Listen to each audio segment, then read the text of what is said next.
What is happening out there, Roto Scouts basketball fans? Good to see you guys. Cujo Blue, Steven Leibowitz, Mamba all saying hi to one another in the chat. Mamba wishing everybody well, happy hump day, or Cujo rather, wishing everybody well and happy hump day. I'm sure Mamba is too. But good to see everybody here bright and early. Sorry for a couple minutes delay. Had to rerun the DraftKings sim. I accidentally left a few key guys off of the... had it filtered on my main screen and didn't input a few key guys. So we were missing a few. But it looks like, I think, just resorting it, I think we're okay. These two guys don't matter. The two guys I'm taking out are just projected at a minute apiece, and then I think we're going to be okay. Let's see. The Detroit guys up at the top. Yep, think we're good. All right. Good to go. Yeah, that's it. Just like the professor rule, Steven. Exactly. If I don't show up in 15 minutes, everybody gets to leave class early. No doubt. Lazy kind of Wednesday. You know, happy hump day like Cujo said. Not a lot to report. Interesting looking slate. 7-gamer. Not the craziest day so far. We've got some interesting news. A lot of question marks again around Memphis. They listed a bunch of guys as doubtful, several guys as questionable. We know there's a bunch of other guys missing. It seems like they play basically every day. So we can assume that there's going to be some value there. Ajer Thompson got ruled out, so we go back to the Fontecchio value. We might have some Marcus Sasser value on the board, it looks like. There's just some little pieces, but it's a tamer list of questionables so far today. A lot of key outs that we already know about today. But I'm hoping that the update news paragraph yesterday got to like that big. It was huge. I think it was the longest update notes paragraph that we've had all season. So I'm hoping for a little bit more of a calm evening that way. But we'll see, because we've also got some key questionables in Toronto with a couple guys. So we'll go through it all. We'll take a look at what it looks like right now. But as we stressed yesterday, it's going to be important these next few weeks to just make sure that you're coming back, checking projections, checking against where they were, where they are now, keeping an eye on news, making swaps, and trying to just keep the pace. But here's what we're looking at right now. Bruce Brown, one of the most popular players on the slate. Fontecchio with some popularity. Marcus Sasser, Cade Cunningham. A lot of action in that Toronto-Detroit game, just up and down the top of the board here. Luka Doncic standing tall at the from the start here.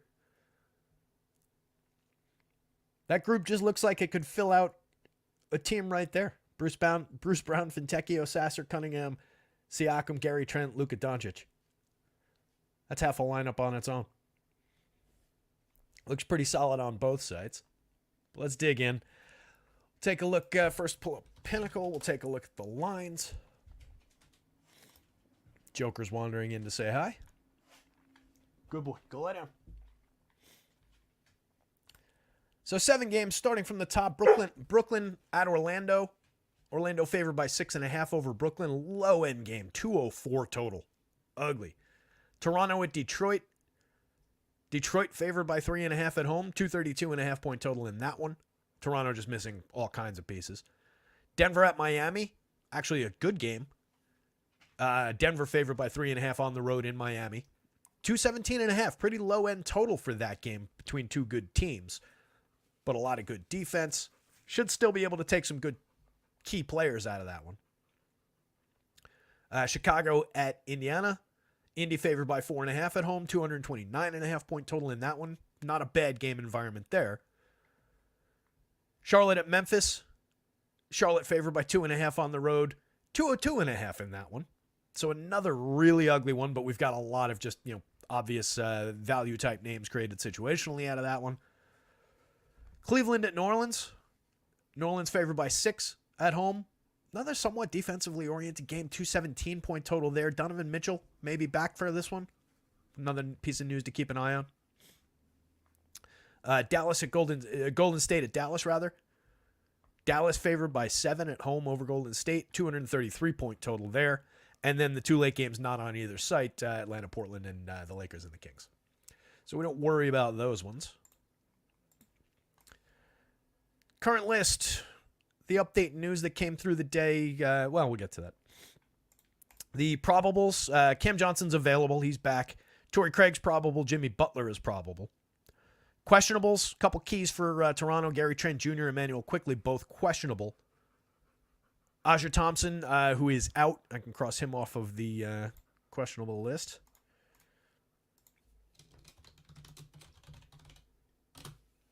Fix that. Julian Phillips, James Johnson, Trey Mann, Donovan Mitchell, Lamar Stevens, and Scottie Pippen Jr. So Stevens and Scottie Pippen, obviously, some interesting critical parts. Well, not critical, but the news on whether they're active or not could be critical to the construction of the Memphis Grizzlies. And then outs, Aja Thompson, Ben Simmons, Scotty Barnes, RJ Barrett. So two key guys there, obviously, from Toronto. RJ being the news for who's out. And then Chris Boucher still out, DJ Carton still out, Jakob Poeltl still out. Patty Williams, Zach LaVine, both guys are, I think, done for the season. But I just keep on listing them because I don't know why, actually. I haven't been listing most of the other guys who have been out for the season, but they're on here. So they're both still out. Benedict Mathurin still out. Doug McDermott, Tyler Hero, Kevin Love, Josh Richardson. So some key pieces of the Heat still out. LaMelo Ball, Leaky Black, Marcus Bolden, Seth Curry, Cody Martin, Mark Williams, Bryce McGowan's all still out for Charlotte. Max Strus, Dean Wade, Evan Mobley still out for Cleveland. Steph Curry still out for Golden State. Jaren Jackson Jr. doubtful. Vince Williams Jr. doubtful. Desmond Bane doubtful. But that's an improvement over just pure out, which he's been for the last month and change. And Yuta Watanabe's out. I'm not expecting any of Jaren Jackson Jr., Vince Williams Jr., or Des Bane to be here. And then again, if we lose, assuming they all don't play, and then we lose Lamar Stevens and Scottie Pippen Jr., who didn't play yesterday and are questionable for today, just goes back to a big, big mess for Memphis. So that'll be fun to watch.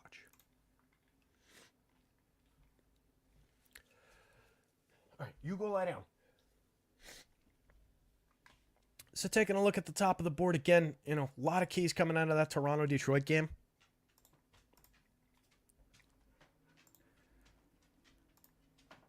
With a, 232.5, two pretty low-end teams. It should be juicy for fantasy, if nothing else. It's going to be an ugly basketball game overall, but should be reasonably juicy for fantasy. So I think that one is definitely one to keep an eye on. And Marcus Sasser landing not quite as hard on FanDuel as he did on DraftKings. He's only 3,300 over there. It's only a 20-minute projection. A reasonable per minute performer, assuming that kind of run. I don't know that I roll him and Cade in the same lineup all that many times, but you can because he's so cheap and he doesn't really need to do much. So we don't really have to worry about that. Cade looks great, 8,600 on both sites. He looks stronger on FanDuel than he does on DraftKings, but we got to him a ton on DraftKings. A lot of upside for Cade at that price, especially against this Toronto team. Bruce Brown just on the expectation of being a reasonably okay per minute performer and just a bunch of minutes being available, especially if we get no Quickley and no Gary Trent, both of whom I have projected in right now. Excuse me, I'm a little stuffy today. So I got and I've also got like a pet hair stuck to the front of my nose. Fun. Anyway, so Gary Trent's right here. Quickley's right there. If you get them, they both look good, and Bruce Brown stays good. And I think there's a little bit of a potential uptick. I've already got Bruce Brown at 34 minutes, though, so I don't know how much. We're not talking about like a time uptick, but we'll take a look at what the rates potentially look like for that group. There's a lot of key, heavily owned guys coming out of that Toronto-Detroit game. Jump down to Toronto here on my other screen. You could potentially get some value from Grady Dick, Ochai Agbaji again. So we'll see what the lineup ends up looking like. We'll see where the value pieces come from. The guy that we're currently not going back to, fortunately, is Javon Freeman Liberty, who had that big, big clunker the other day. Currently not looking like any kind of a piece of importance. He'll go up a little bit, but I don't think he vaults into any kind of range where we're really going to be keying in on him. He's 3,900 on both sites. Even if he jumps from the 10 minutes I've got him at into like the mid-teens, I don't think it makes that much of a difference if we lose Quickley and Trent. I think that more impacts Grady Dick, Ochai Agbaji. Kelly O looking pretty good as well. I'm sure he's in the mix here somewhere. In an okay game the other day, Kelly O. Maybe not. Now I'm curious. Yeah, better on FanDuel. Doesn't look good, actually, on DraftKings. Wow. 7,000 center only. That would explain it. 2.13% winner. Didn't get into our top 150. That's a meaty price for Kelly O. He should be in the sixes, especially on DraftKings. 6,800 on FanDuel with power forward eligibility makes him look pretty playable. 15.8% winner, 8.6% of the top 150. I guess the FanDuel sim ran with Jaden and Freeman Liberty at 0 ownership. I didn't catch that. I don't think we're talking about keys here, at least not in this format or in this configuration of the team. If we lose Trenton quickly, I think we see a bit of an uptick there for those guys. Let's jump to positional.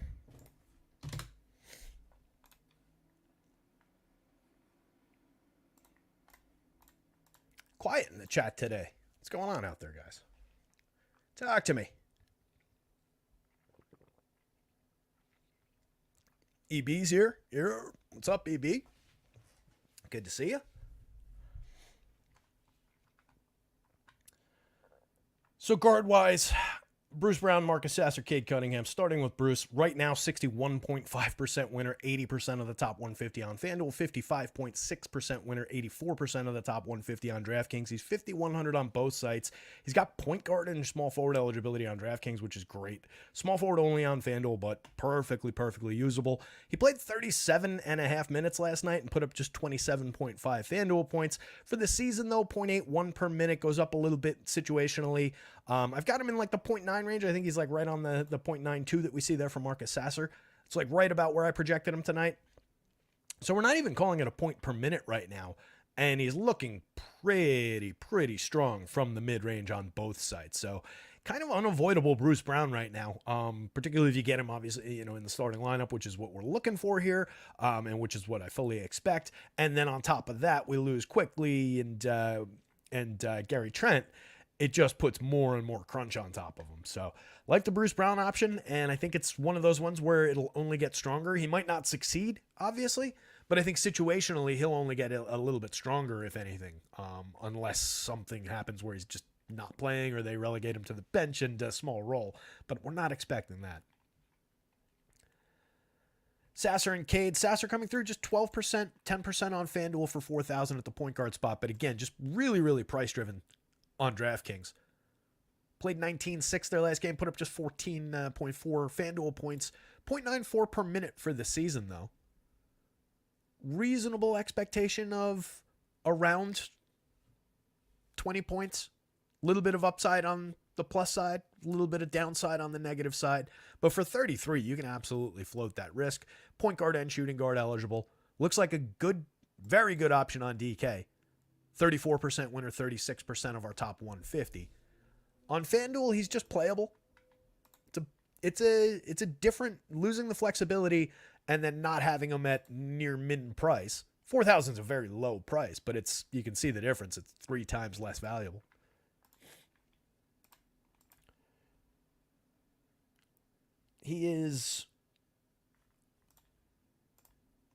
We're less than the field on him on FanDuel, and we're above the field on him on DraftKings, which I think makes sense. We're not running away with our Sasser shares.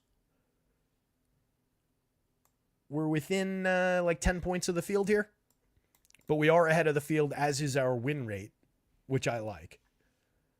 On FanDuel, our win rate is a little bit behind the projected ownership, as is our top 150 exposure.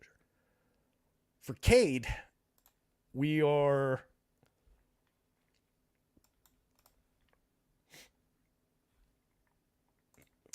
with the field, basically, little ahead. Little ahead of the field on Cade on FanDuel, which is good. Field is closer to our win rate. For 8,600, we're buying 1.16 points per minute, all the usage in the world in that Detroit rotation and among the Detroit starters, going up against a soft Toronto team. I have no issues going to Cade and getting there enthusiastically. Toronto 117.6 defensive rating on the season. Not a good defensive team. So I love the option for Cade. I think there's a couple few more minutes available for him. Got him at 34. He averages right about 34, 54 games, 33.8 minutes a night. But I do think there's a couple additional minutes available for him if they need it. He can obviously crest up beyond that. So I think it's all upside from here. I mean, at mid 40s projections with upside to 50 looks really strong and not really star caliber price. That's one of the higher overall projections on this slate. We just, didn't mean to click that. If I just sort this by projection, look where Cade lands. Among the guards, he's the second most highly projected guard for a $4,200 difference between him and Luka. You're talking about more than 20 fantasy points between the two of them. But that is a significant projection compared to the rest of the guards. He's projected higher than Tyrese Halliburton, who's more expensive on both sides. He's projected higher than Kyrie, who's more expensive on FanDuel, same price on DraftKings. Manuel Quickley, who's questionable for 100 less, is projected 4 points behind. So just on raw projection even, Cade looks like a really good option.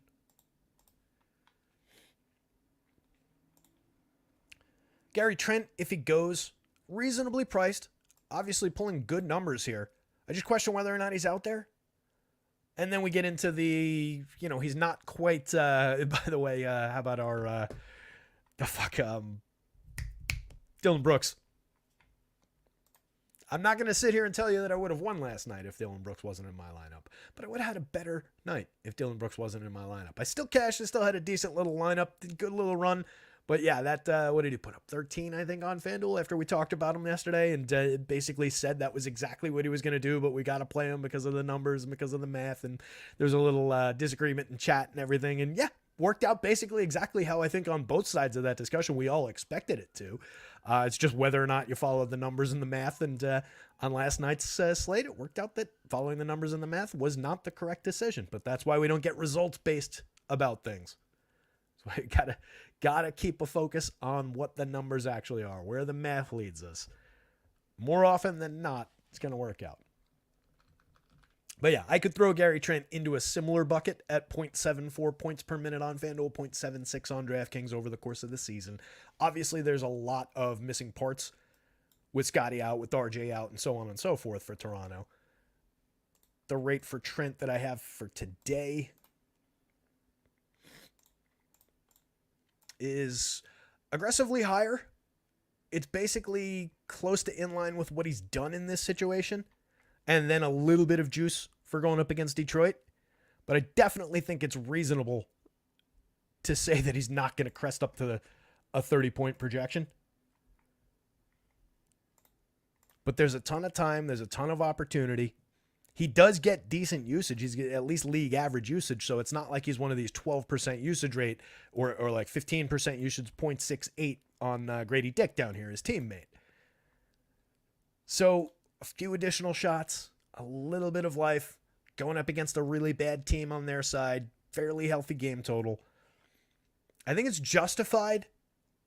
I might come down a little bit in the rate that I gave him when we get to final projections. So I think Gary Trent, one, you got to keep an eye on the news for whether or not he plays. Obviously. Two, I think this is the highest Gary Trent goes. Even if we get a Trent yes, quickly no, I don't think there's any more room to tweak Gary Trent up. I might pull back a little bit from the bonus that I gave him for the Detroit situation and the situational environment in Toronto. So it wouldn't make him a disaster by any means. If I pull back a little bit, maybe he drops to like this level.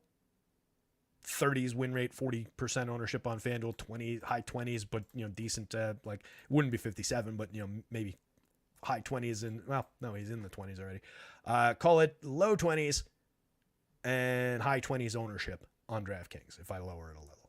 So this is like the highest we would probably expect Gary Trent.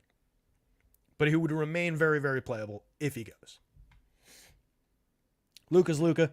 I don't think I need to sell him to anybody. 1.66 per minute on FanDuel, 1.73 on DraftKings on a historic kind of a tear. Just has been absolutely great. Going up against a reasonably good Golden State team.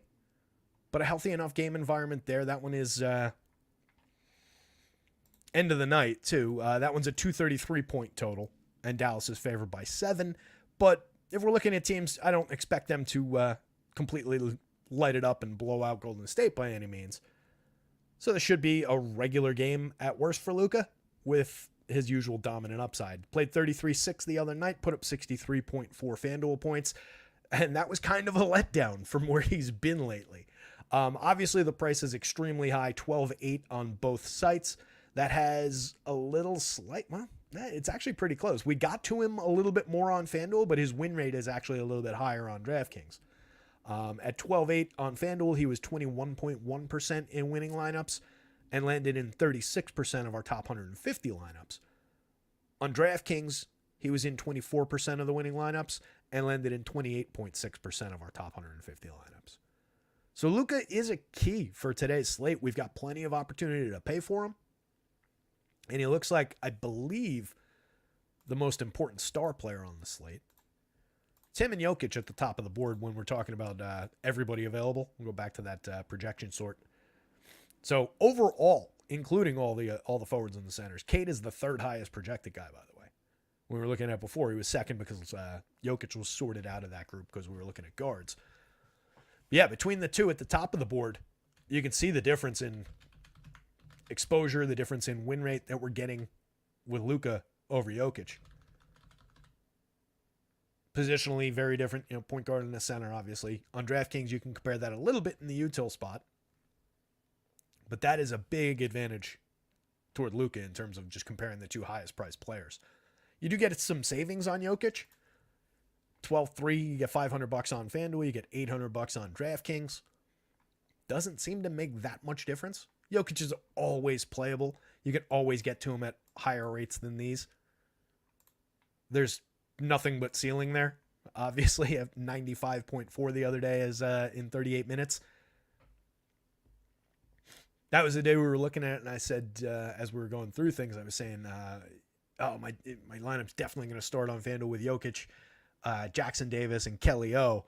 And by the time all the changes were done that day and all the tweaks were done, the only guy left standing in that group was Kelly O in that lineup. So kind of ended of the night wishing that I had kept Jokic in that one. I had pivoted. What did I pivot it to?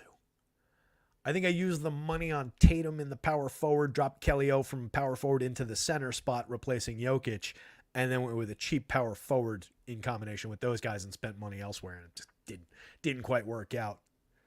But this is, if nothing else, a demonstration of the pure ceiling of Nikola Jokic and why you can play him any given day.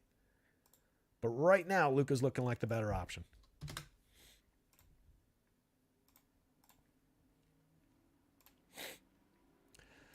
Jordan Goodwin, who nobody really wants to play, 5,300, a 30-minute projection right now, could get taken over by Scottie Pippen Jr. If Scottie goes, might be the starter, might not play at all. I really am not entirely sure.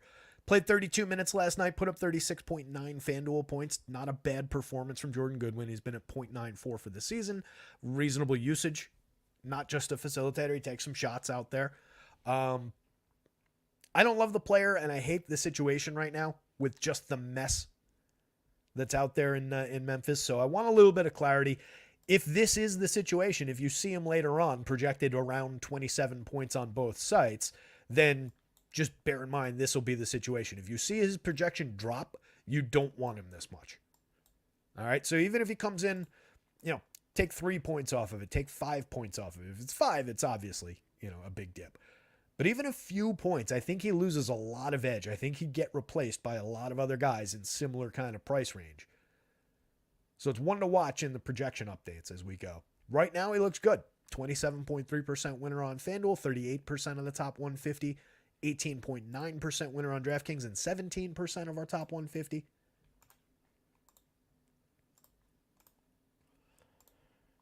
Memphis. That puts him around the field on both. We're a little bit ahead on FanDuel, right at the field's number on DraftKings.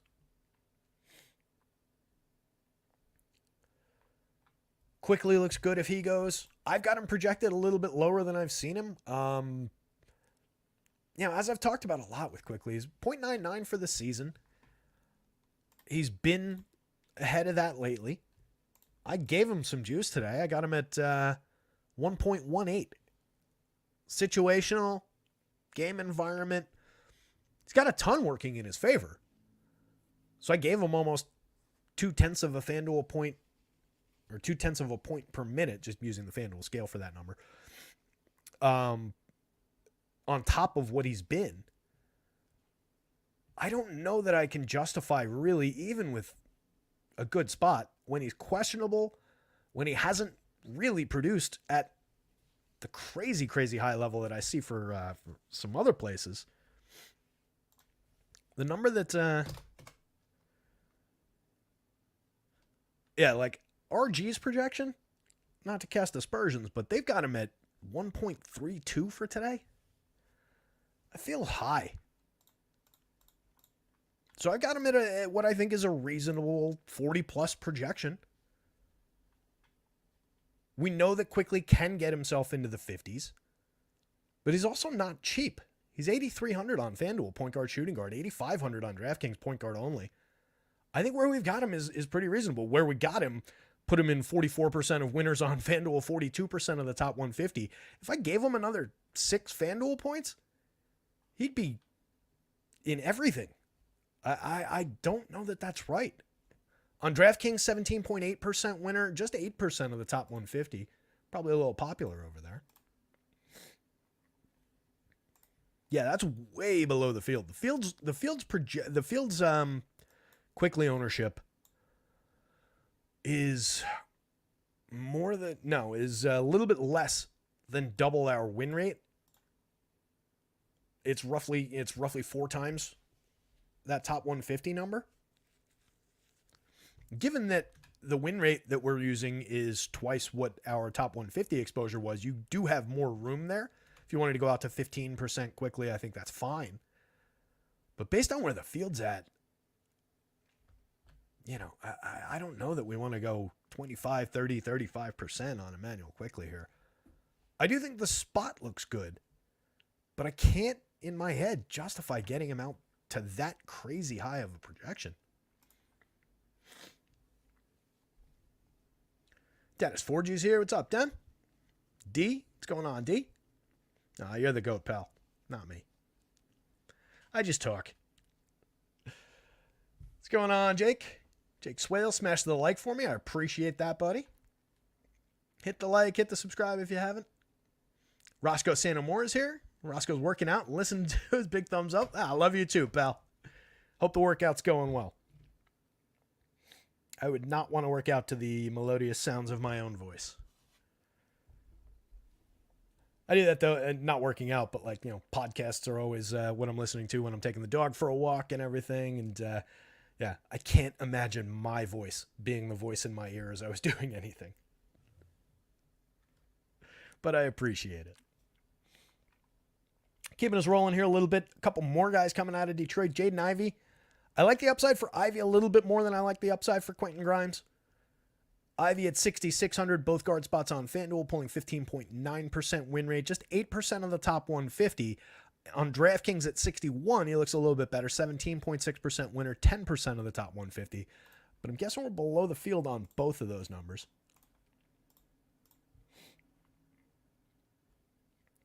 Ivey is, we're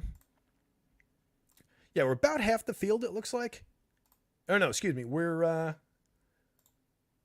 little slight bit more than half the field on DraftKings.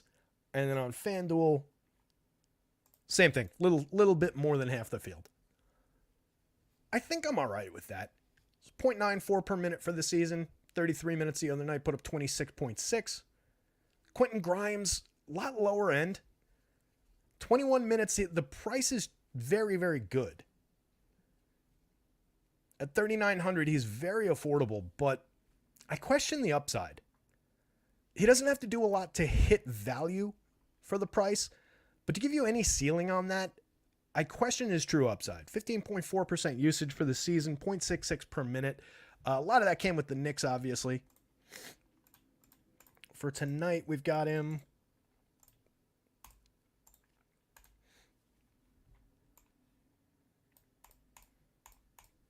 already taking a pretty big bump. They pick up a couple possessions. It's obviously, again, decent, healthy game environment on both sides. But I took him from 0.66. I don't, off the top of my head, have the number that he's been in his games with Detroit. But between that and tonight's game environment, I've got him at 0.82, which is already feeling a little bit aggressive.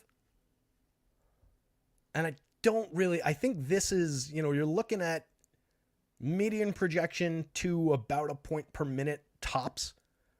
I don't think we're getting much more than a point per minute. So figure your ceiling is like 22, 23 points on either site. I don't love that. I don't love that with a little bit of popularity on it. It does come through the Sims.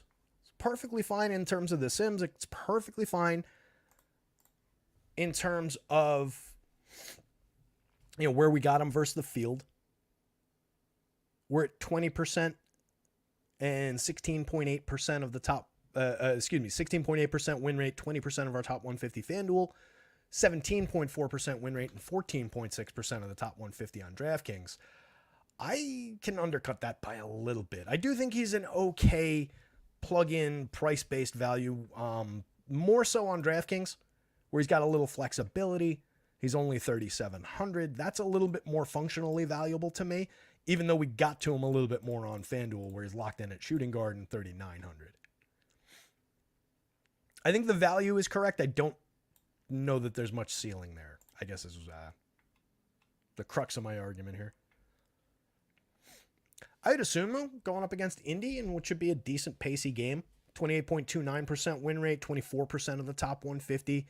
Put up 31.6 in 29 minutes. For the season, he's been 0.77, but he's had an uptick in recent weeks, recent month month plus, I guess, at this point. 61 on DraftKings, both guard spots, 16.9% winner, 14.6% of the top 150. Io looks pretty good. I don't mind Io as a reasonable pivot from Ivy Shares, a little bit of a more expensive than Gary Trent, but a reasonable enough exchange there. What is he, 61, 56. So if you have 500 to spare, it's a reasonable pivot from a low-end Gary Trent with just, reasonable situational value. I was just a better player. It's close in the season-long number, the 0.77, the 0.74, and obviously there's a little bit more usage for the season on Trent, but these numbers have been higher for Io a little bit lately. Kyrie, playable at worst. 11.8% winner on FanDuel. Just 4% of the top 150, though. 15.8% winner on DraftKings. 8% of the top 150. Luka, obviously the priority there. Kyrie's not all that popular. We got him less than the field. But he's just in the... he's a few points ahead of this on DraftKings. He's further ahead on FanDuel.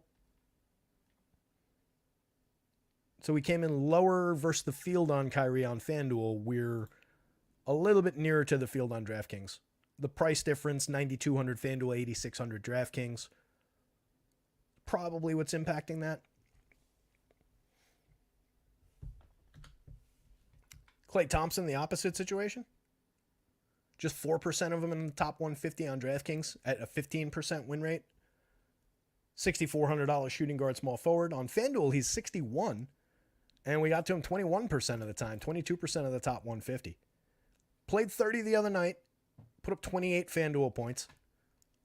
Not the Klay Thompson of old anymore, as we've talked about basically through the whole season, but he's not priced like that anymore. Reasonable expectation that we're back into 30-minute territory. He had taken a dip in terms of his role on the team, how many minutes he was getting out there. Let's see what we're looking at here.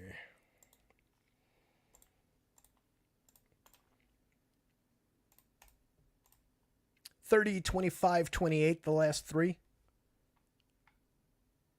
The 28 came with Steph. The 30 and the 25 both came without Steph. Gary Payton missed the game where he played 25. I'm just looking for the key ins and outs in these minutes. So I think there's reasonable expectation. 28, 30 minutes. Somewhere in that territory. His season-long average is about 30. His last three is averaged at 27.7. But then going back a little further, 23.2 over the last 5, 25.2 over the last 10. So like I said, he did take a little bit of a dip and roll. But I think we're basically back to seeing about 30 minutes of Clay now that there's no Steph. Brandon Miller, very playable on both. Little bit better on FanDuel, 7,200 small forward only, 7,300 shooting guard small forward on DraftKings, 11% across the board on DK, 12% winner, and 14.6, call it 15% of our top 150 on FanDuel. He's been at 0.88 for the season, but he's also seen a recent uptick and obviously myriad missing parts. Looks pretty good. Got him right on a point per minute tonight in a game against Memphis, which is just going to be sloppy and messy and ugly and playable, but it is a low total. 203.5 again in that game. So bear in mind, I don't know how much weight you want to pile into. I've got 3 Hornets and 4 Grizzlies, and now I'm just putting 2 other guys in, and I'm taking everybody out of the lowest total by far on the board. Even with value, that might not be the best approach. So just keep an eye on, how much am I piling in like Brandon Miller and Micic or Brandon Miller and Miles Bridges plus guys from the Memphis side. So just keep an eye out. But we do have, it's not like the Memphis guys are cruising to the top of the guard board anyway. Outside of Jordan Goodwin, I guess. I think there's room for a couple of those guys in that low total game. Just watch how much you pile up in that game is the point. TJ looks pretty good at 4,700 on DraftKings, 11.1% winner, 14% of the top 150 on FanDuel. Didn't hit the board at all. He's 5,800 on FanDuel. FanDuel just prices TJ in like a in case of emergency break glass situation with TJ where, if he steps into minutes, he's too good to have priced too low. 1.26 per minute on the season. It's just he's only valuable at that price when he does step into the minutes. Then he's just correctly priced. And they just kind of keep him there. So on days like this, where there's no real uptick in situation versus where he's been lately, it's just too high a price. On DraftKings, they don't really do that. He's got more variable pricing on DraftKings at 47. He looks pretty good. Playable at worst.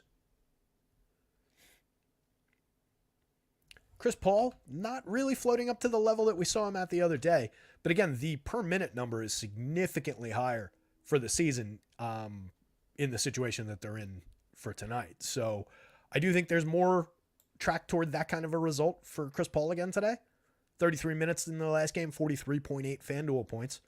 Got him projected in the mid-30s in a 30-minute game. So I gave him a little bit on top of that, but not all the way up to, just like I did the other day.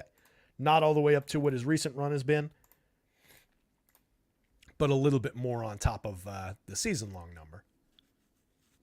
I think he looks good. I think 3% winner, 2% of the top 150 on FanDuel at 7,800. It's a big difference between that price and the 6,900 that he costs on DraftKings. 11% in winners. Got to him just 5% of the time.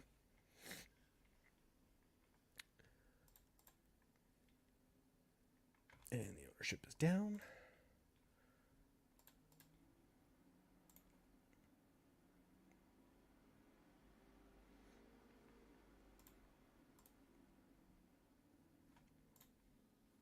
He is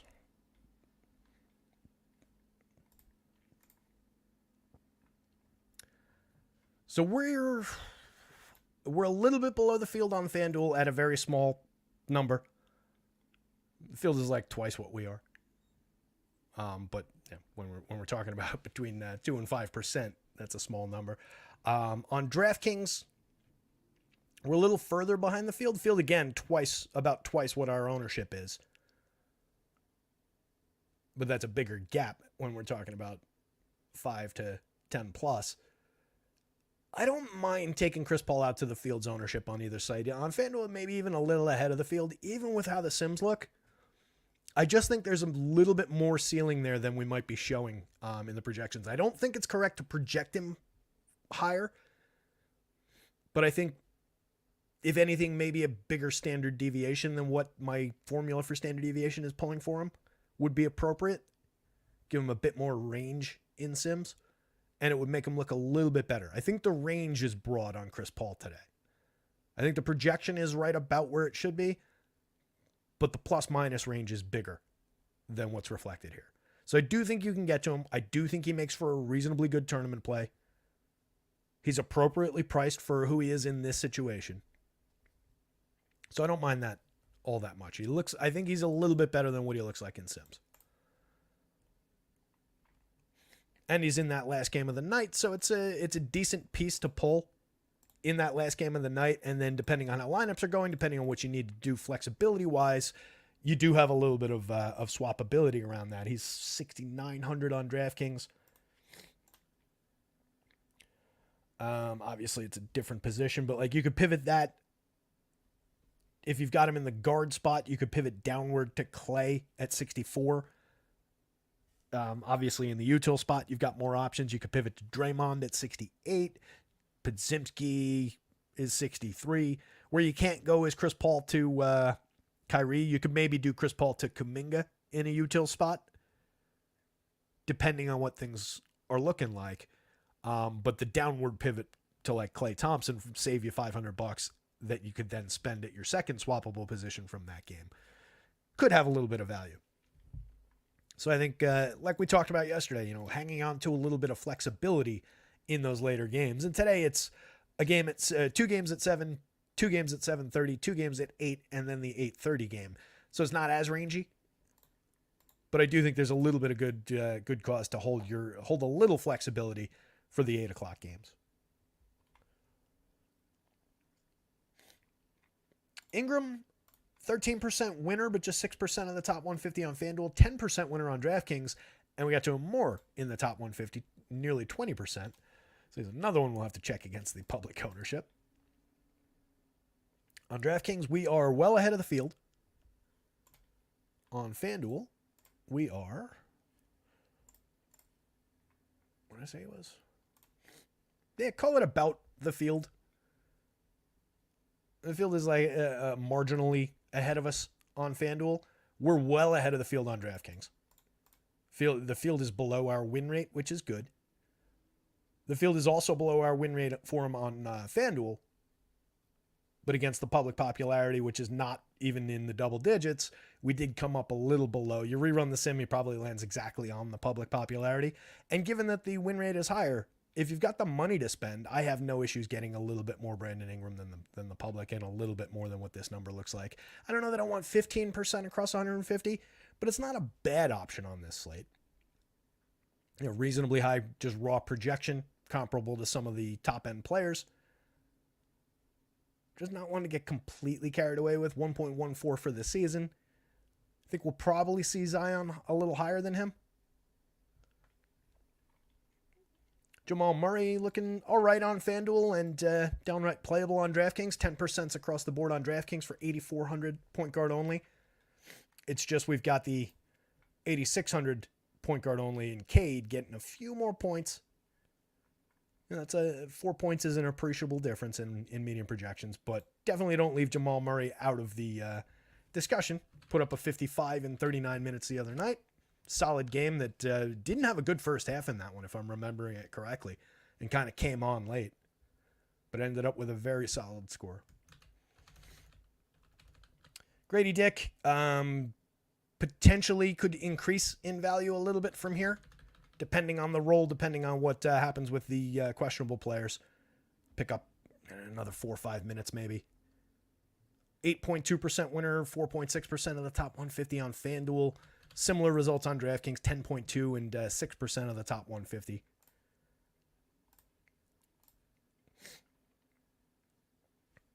We're not that far off the public popularity right now.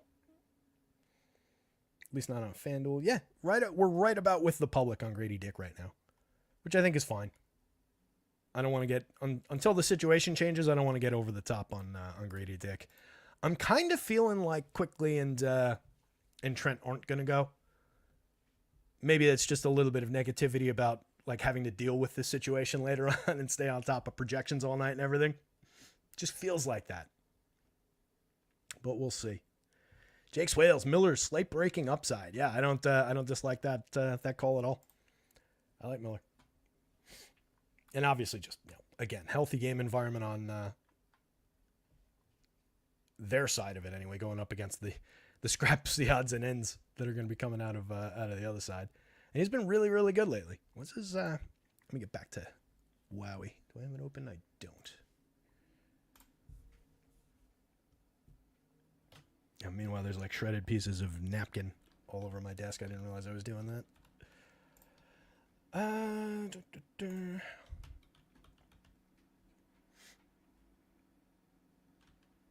There we go. Miller, and we'll do, what was it, start of Feb, I think?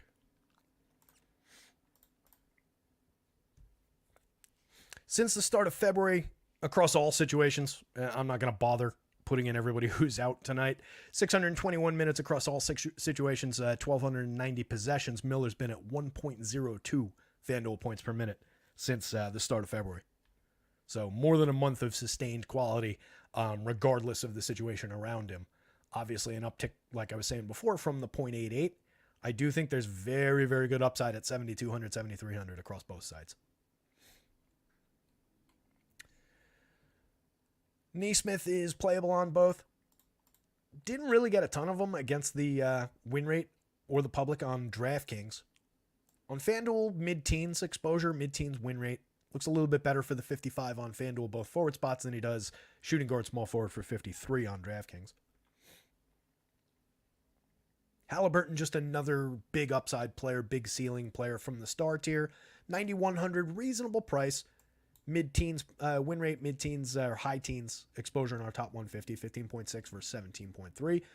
At 9,400, point guard only on DraftKings, 8.1% winner, and just got him 2% of the time.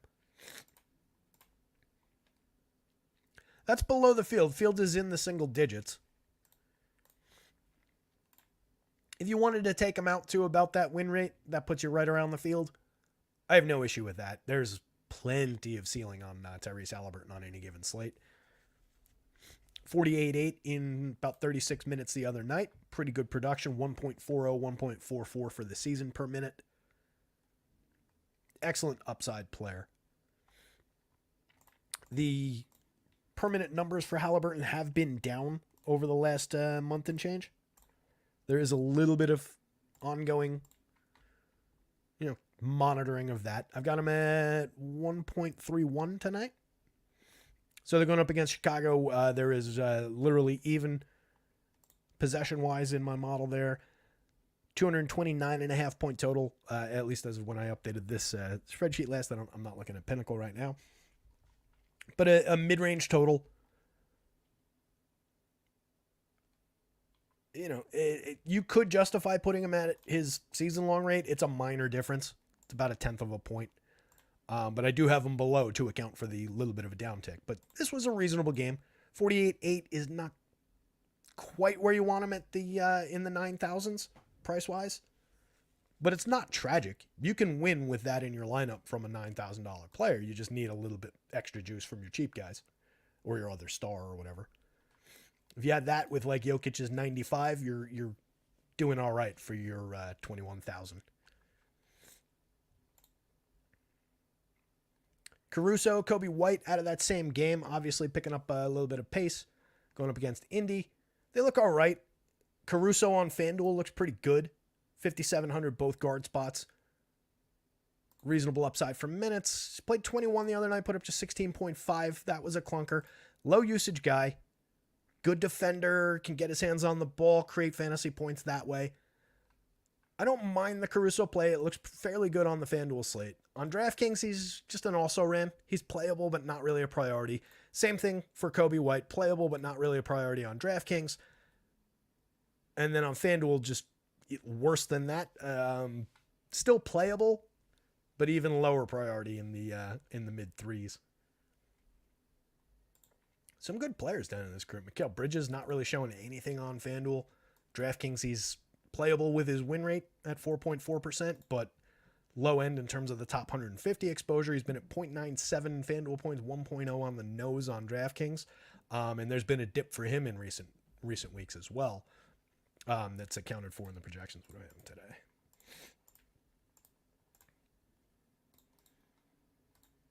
Minor dip. No, actually, no. Excuse me.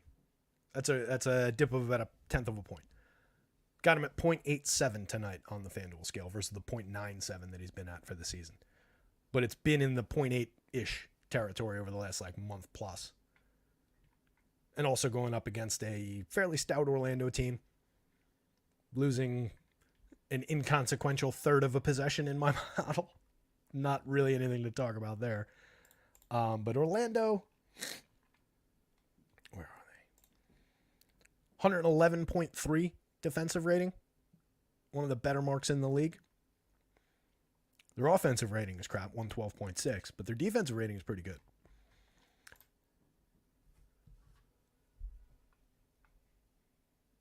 Coming out of that same game, Cole Anthony, not really showing anything on FanDuel. Moderately playable, 3.8% winner, and we did get him a little bit ahead of that win rate at 6.6% exposure for just 4,700 both guard spots on DraftKings. A mixer. If you're building 150, you want a little bit of them, but not a priority by any means. Terry Rozier, playable on both, not a priority on either. Micic, minor play right now. Dunk Robinson, minor play, both with okay win rates in the 7% range, but we got them in, about half that in our top 150. Didn't really get to them at all in the top 150 on DraftKings. 2% win rates across the board. Nothing really prioritized there. Donovan Mitchell, if he plays, not really coming through that much. 9,300. I gave him the full 36 minutes. I gave him plenty to work with there. Didn't really pop. 3.9% winner, 2% of the top 150. 2% winner, 0 top 150 lineups for Spida. Where's his? It jibes with his public popularity. He's in the low single digits. Let's see if we got any news. Started at 4. I know we blew through the 4:30 update. Let's see. Those are the last game. Trey Lyles out if you're playing those late games. Kevin Huerter questionable. Keegan Murray questionable. No other news other than tomorrow. No Porzingis tomorrow. Al Horford not on the injury report tomorrow, so we should have Big Al back. Let's see. What else is there in here? Luke Kennard, a minor play, but with some upside, especially if we get him starting. Right now, we're at 26 minutes, but with some major question marks about who's active and who's not for Memphis. I can see some upside for Kennard. Played just 26. Did start yesterday. Played just 26. It's right back where I've got him. Put up 30 on FanDuel. On DraftKings, he's not hitting the board at all for 5,200. Darius Garland not hitting the board right now with Mitchell back. If Mitchell doesn't go, Darius Garland will see a bit of an uptick, but probably won't crush sim value. 7,700, 70 on both. He's been, as we've discussed a bunch of times, most of his games with Mitchell gone, where there should be an uptick, there just hasn't been. He's been right about that same, 0.95 to 1.05 rather than jumping into the 1.15, 1.20 kind of territory that we were expecting. So hasn't really been great for Garland. I think he's appropriately priced, doesn't come through the sims in normal situation, but would probably jump to low single digits at least. He'd become a little bit more playable. Christian Brown, there's really no outliers today. A lot of same for the sites today. Basically cuts off like here. I mean, obviously Caruso is very different site to site, but everybody from after that is basically the same. Or key players down here that we didn't talk about. Let's see. Cam Thomas, scoring dependent guy, can obviously light it up for 45, 50 points on any given night from the low 7s on FanDuel, the low 6s on DraftKings, but not really coming through for much upside today, going up against, again, a pretty good defensive Orlando team, and all Cam Thomas does is score. So really, really thin play for Cam Thomas today. Dennis Schroeder, same thing. Has been good. Has seen a little bit of a uptick in quality since joining Brooklyn, but not really showing much at 6,700, 6,300 on either site. Garland we talked about. Karis LeVert, not really showing much value on either. Projected okay, but the price is up a little bit for LeVert. And then if you get him with Donovan Mitchell coming back, he would also see a little spike if there's no Mitchell. Becomes a little bit more valuable. Suggs, minor play on FanDuel in the 2%. Nothing, not at all on DraftKings. I think we can move on to forwards.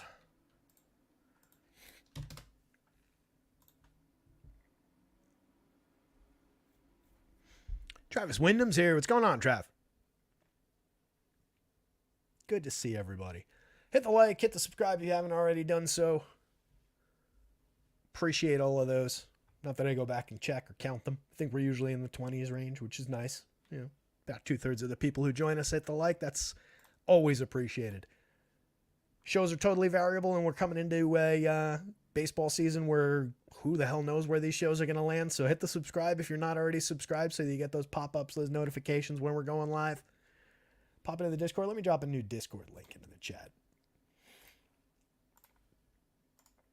If you're not already in Discord, there's the link in chat. Come on in and join us. A lot of activity lately. A lot of good people hanging out in Discord, talking sports through the day.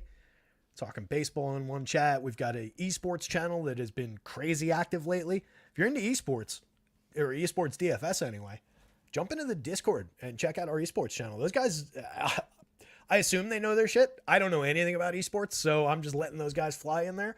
But we've got a esports expert who provides some content from time to time in the Discord, and then some just good members in there chatting. The hockey Discord has been really live lately. Couple people providing some very, very good content in there. Actually, quick shout out to DJ Weeze.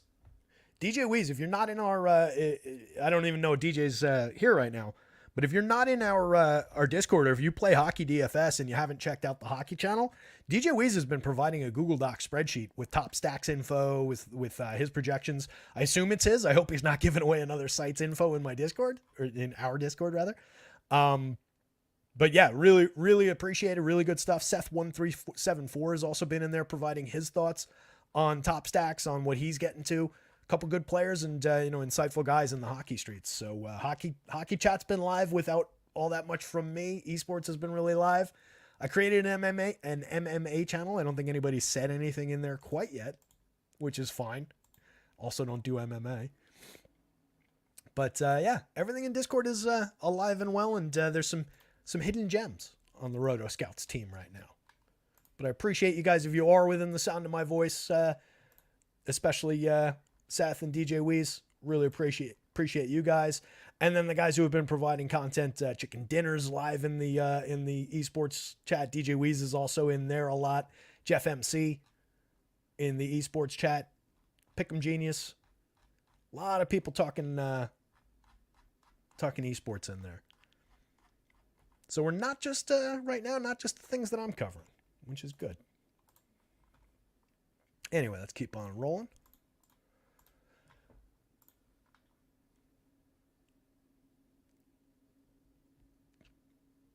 Mama says, I think the biggest question today is how much would Luka need to be optimal, 92 to 100? Well, given where he's at, right here, he's already looking pretty good. Pretty good, as Larry David would say. Obviously, we're working from a 66-point median. I can tell you that I've got him at I think like 11 and change standard deviation.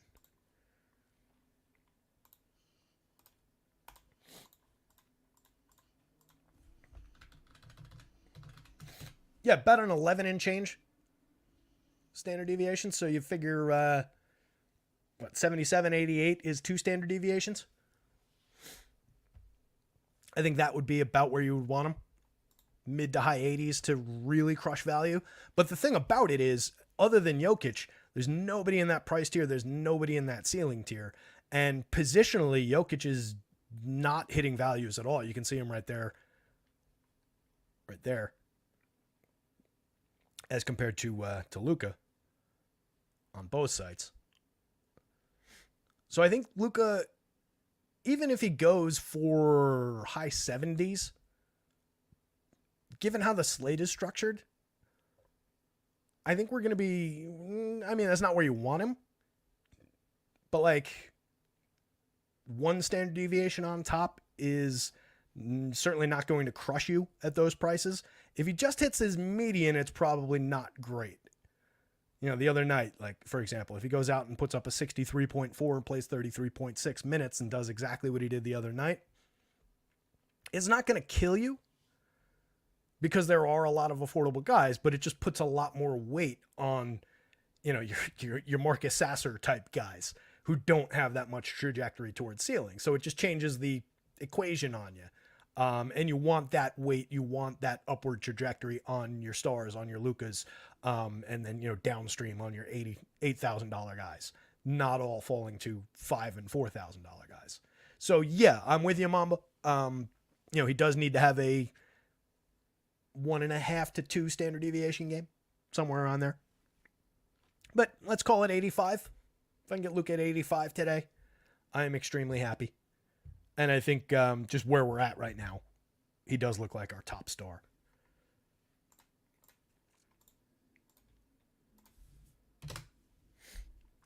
At the forward spots, Bruce Brown just, again, looks killer right now, and pretty much only upward trajectory for him. Could absolutely fail. If he does that, it's not really great for us. It's not a total disaster because he only costs 5,100 on both sites. But we're looking for more. We've got him projected higher. We're looking for more from Bruce Brown today. But pre-lock situationally, I think there's only room to grow for the Bruce Brown play right now. So it just looks great. I was correct that Zion definitely looks better than Brandon Ingram was on both sites. 20.9% winner on FanDuel, 39% of the top 150, 19.3% on DraftKings, and a monster 54% of the top 150 for Zion. That puts us massively ahead of the field. I don't know that I'm comfy going that far ahead of the field on Zion. It's 3 and change times the field. I think you go twice the field and be a little bit more comfy. But it is a very good win rate. It's a pretty good price for Zion as well. 1.26 per minute on the season. And we've been...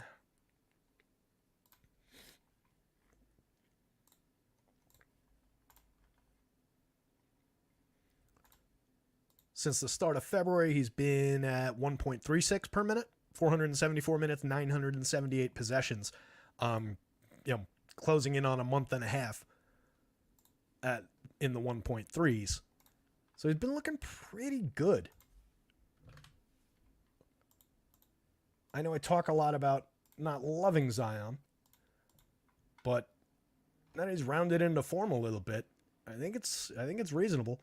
I've got him a little bit below where he's been for the last month and change. And I think that's justified given the matchup against Cleveland here. So it's one of those spots where I'm just taking about 1/10 of a point per minute away from some of these key guys. So Ingram was impacted by that. Zion is impacted by that.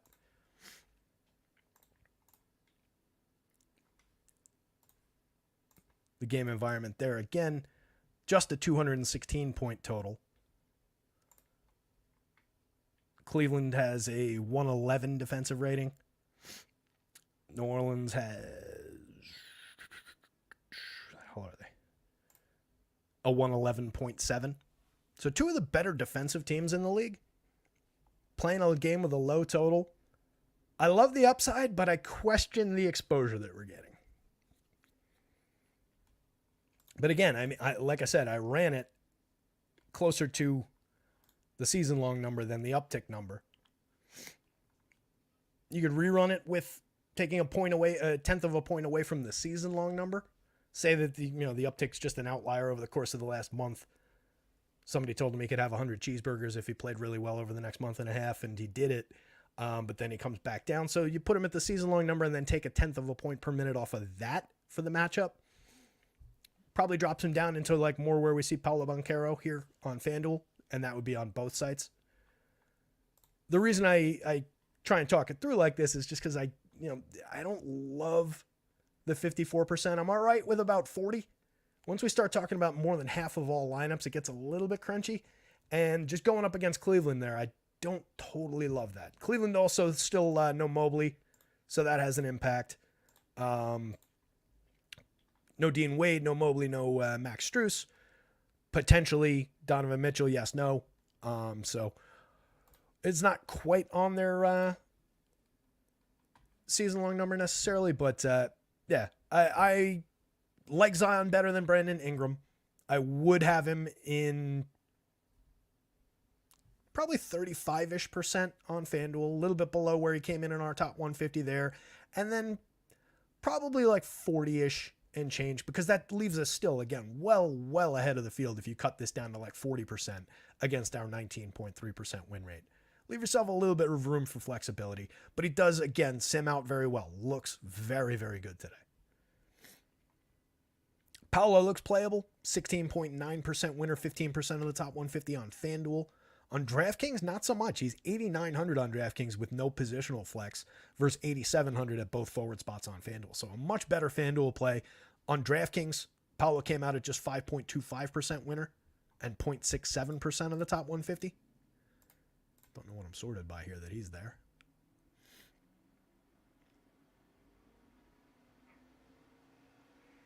There we go. Sounds like a plane is taking off. Back to sorted by win rate now. We can talk about Fontecchio.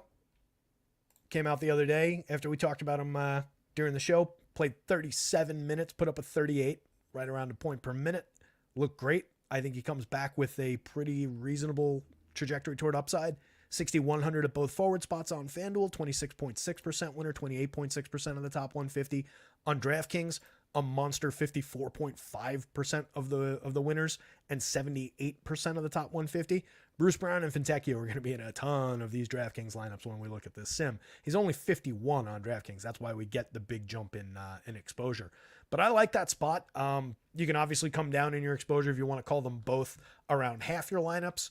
You're fine. You're playing right around the where the win rates are, and you're still, I believe, ahead of the field on both. Yeah, you'd still be decently out of the field by, call it 15, 20 points of popularity. So I think he looks like a very strong option. We're talking about, again, just that healthy game environment between two pretty bad teams. I've got him at 0.88 today for the game environment for the improved scenario for him. So I like the Fontecchio option. I like it better on DraftKings, obviously. But in anytime you get somebody in more than half of all winning lineups, pretty good.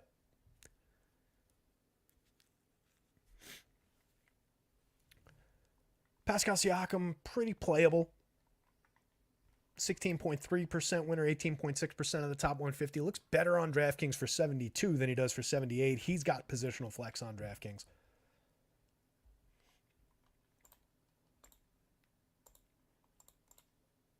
We're at right around the season long number, 110 for tonight. Looks like a decent option. The DraftKings play is obviously a little bit more healthy at 27% win rate, but we got to him just 22% of the time, which I want to check where his public is. Right about with the field. Almost dead on.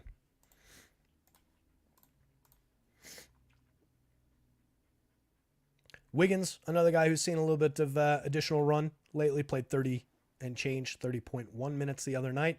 Has averaged just 26-27 for this season. Put up just 22.8 FanDuel points. Not a great fantasy option for most of this season. I don't love the Wiggins play, but he's appropriately priced for like the downturn in fantasy quality that he's seen over the last year and change. 5,100 on both sites. It's a little bit more functionally valuable on FanDuel. Both forward spots. We got to him in 40% of winners, 43% of the top 150, 23.5% on DraftKings in winners, just 19% of the top 150.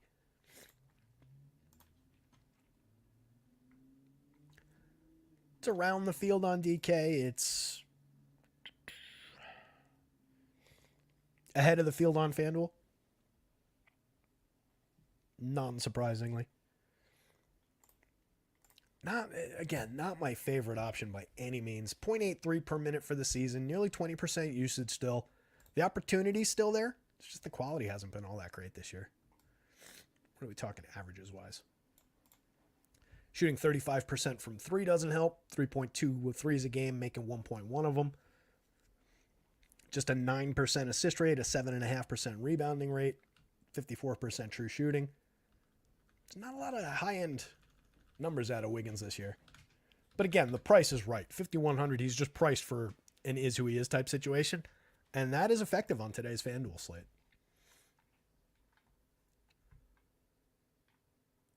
Isaiah Stewart, another piece out of the Detroit-Toronto game. A lot of weight coming out of that one. 5,200 on FanDuel center and power forward. I think we probably like him a little better at power forward than we like him at center. We'll see where it falls in the sim lineups. But a 20% winner, 14% exposure, 22% winner, and 10% exposure on DraftKings. He's owned more than that on both sites by the public. The public is basically in line with where his win rates are.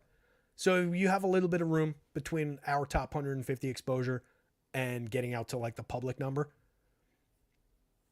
You know, usually the way I put that is if we're at 10, the win rate's at 20, and the public's in that kind of territory. Maybe you take them from 10 to 15 if you want to get a little bit more of them, but you don't go quite to the public. Leave yourself a little bit of wiggle room on the play.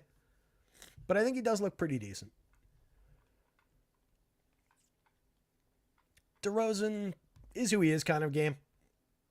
Never really fluctuates all that much. Always provides mid-range value. He usually bounces between like the 15s and the low 20s. He's fine. 8,200, the price is fine. 8,400 on FanDuel. No positional flex I don't love. Both forward spots on DraftKings. Did get to him 24.6% of the time in the top 150 on FanDuel.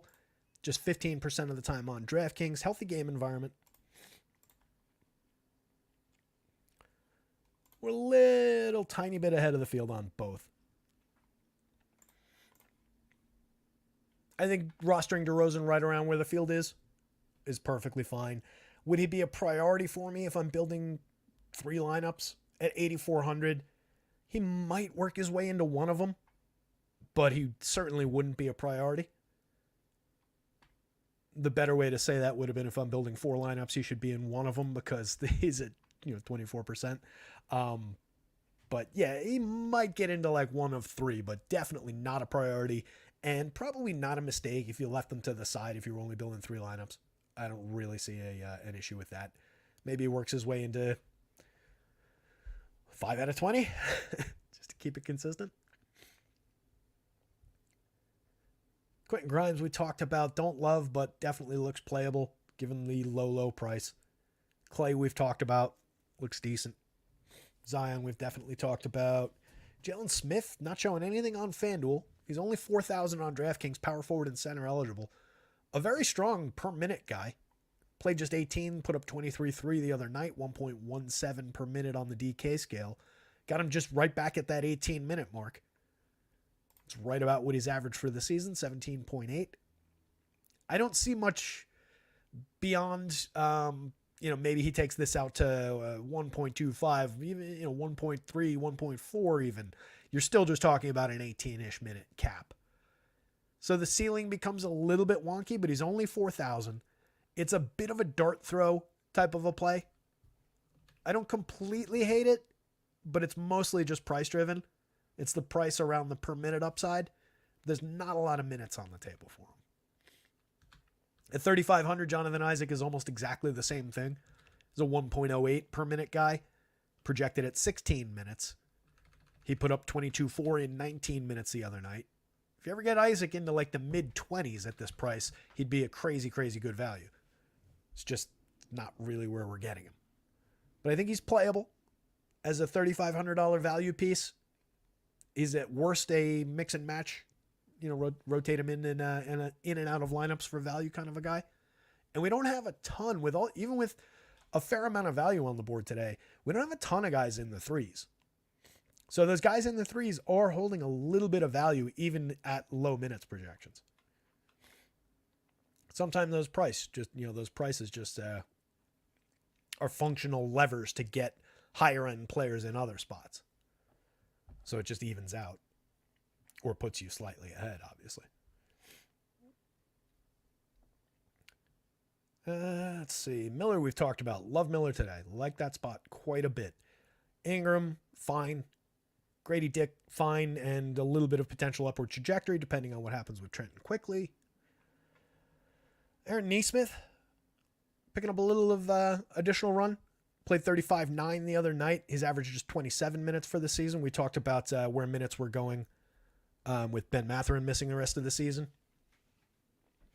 So I think Nesmith has a little bit of upside there. 30 points in 35-9 the other day, right about his season-long average, 0.85. Not the highest usage guy in the world, but functionally okay. Better on FanDuel at 55, both forward spots. Closing in on mid-teens win rate, 12% exposure on DraftKings. Just under a 10% win rate, but only got to him 2% of the time.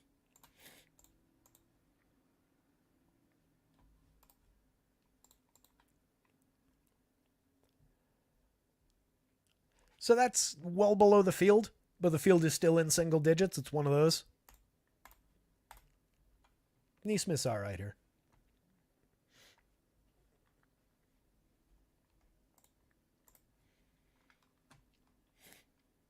Agbaji, another guy from Toronto, or not from Toronto, but another guy from Toronto, who is hitting the board pretty well right now. 14.7% winner, 14.6% of the top 150 in 28 minutes for 4,100 at shooting guard on FanDuel. On DraftKings at 4,200 small forward only, he's not hitting the board really at all. Little bit of a higher price against the lower cap, little bit of loss of positional value against the other small forward eligible guys. Just not really coming through on DraftKings. If we get him in the starting lineup, we get him with a few additional minutes, maybe. But he only played 28-6 in the last game, put up 17.9 FanDuel points. He's been a 0.63 per minute guy on the season, doesn't take a ton of shots, except for in the oddball games where he did provide a little bit of value.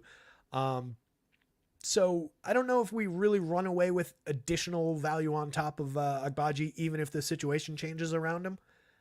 On DraftKings, we probably get him a little bit more. On FanDuel, I'd like to keep him probably in this kind of a range. A lot of opportunity to disappoint, even if he starts picking up value for Agbaji. Jalen McDaniels put up 25 in 20 minutes last night. Went through the sim on FanDuel with no ownership. On DraftKings, he's at 3,400. I'm glad he had a little ownership there because it would have been an interesting talking point if I had to guess at it. I might have guessed that he would have been a little higher than this, given the price, even though it is a low projection, low expectation of minutes right now. If the situation changes around Jalen McDaniels, you could see a little bit of an uptick at 3,400. Right now, just 2.1% winners, 1.3% of the top 150. Dunk Robinson, minor play on FanDuel, less so on DraftKings. PJ Washington, minor play on FanDuel, less so on DraftKings. Draymond, same thing. The biggest outlier is Herb Jones, site to site, it looks like. 8.9%, unless there's somebody further down. Nope. 8.9% winner for Herb Jones, 7.3% of the top 150 in Sims at 5,400 on FanDuel. On DraftKings, didn't come through at all at 5,300. 0.21% of winning lineups and 0% of our top 150. I prefer my Herb Jones, I think, in this kind of territory, to be honest. 0.83 per minute on the season, a low usage guy. Played 30 minutes the other night, put up 24 FanDuel points. I feel like that's the Herb Jones I get anytime I play him. Low 20s output despite 30 plus minutes. It's basically who he is for the season. So I don't love Herb Jones. I don't think the results here really justify saying he's a priority. That's a low total game. It's a very defensively oriented game. I don't love the upside for Herbie here. He's playable, but doesn't look great. Not a guy to go out of my way for, I don't think. Nobody else to talk about. Both sides, again, at forward as well. It's kind of consistent site to site today.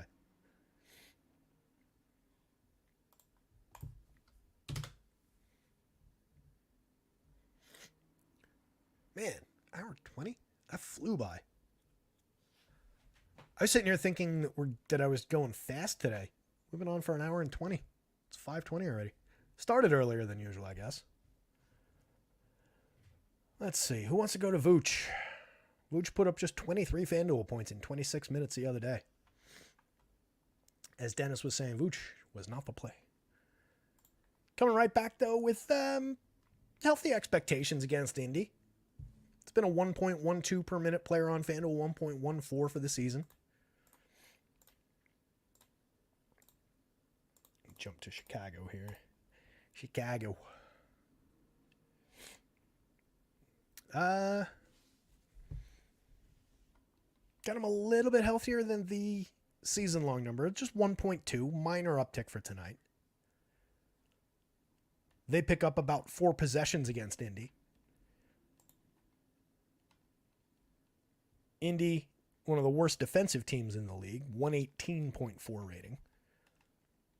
The second best offensive team in the league with a 120 rating. So I think there's reasonable expectation for a little bit of a tiny bump for Vooch over where he's been for the season, and it makes him look pretty okay. 8,200 on FanDuel, 11.9% winner, 12% of the top 150. On DraftKings, a 9.8% winner. I'm realizing these again aren't sorted. On DraftKings, he's a 9.8% winner, 11% of our top 150, but now we're corrected for where he ranks compared to the other centers. I do still like that option, though. And getting him 10, 12%, not all that expensive. Betting we're ahead of the field there. Right in line with the field. I would have liked it better if we were more ahead of the field. We're like right on the field's number on both sides. I do think there's ceiling for Vooch today. I wouldn't be surprised if he came up stronger than some of these other guys. I'm just noticing the number on Trey Jemison on FanDuel. Jesus. All right, let's talk about that real quick since I just spotted it. Trey Jemison with a 30-minute projection again. Played 31-1 last night. Put up 34 FanDuel points, better than a point per minute. It's just a value play. He obviously demonstrated that he can do it. They're going up against Charlotte. There's not a lot of threat in that front court either, so I think he can come right back to the well with Trey Jemison, assuming minutes. On DraftKings, he landed in 32% of the top 150 against a 12% win rate. He is our most exposed center on DraftKings, but he's not our highest win rate center on DraftKings. So we'll probably see some lineups where obviously Stewart has power forward eligibility, so do Isaac and Jalen Smith, where they would probably land more. It'll be interesting to see what the lineups look like where it got to Jemison at center and whether or not any of these other center-only guys landed in the util spot with him. Jackson Davis at 4,900 landed in a slightly lower percentage of lineups, but closing in on double the win rate for 600 more, which is interesting. Jackson Davis, I've got just at 22 minutes. He played 26 and a half the other night, put up 31 and a half after he ended up not starting, and we pulled him from some lineups. Still went out and had a pretty good game. And I think there is more upside than that. He's been at 1.21 in his minor role for the season, 51 games, just 14 minutes a night, 1.16 per minute on DraftKings. But at value on DK, he's looking pretty strong. By comparison, 4,900 on DraftKings, he's 6,200 on FanDuel. Even at that price, he's not bad. 14.3% winner. He's got power forward eligibility, which helps. 10% of the top 150.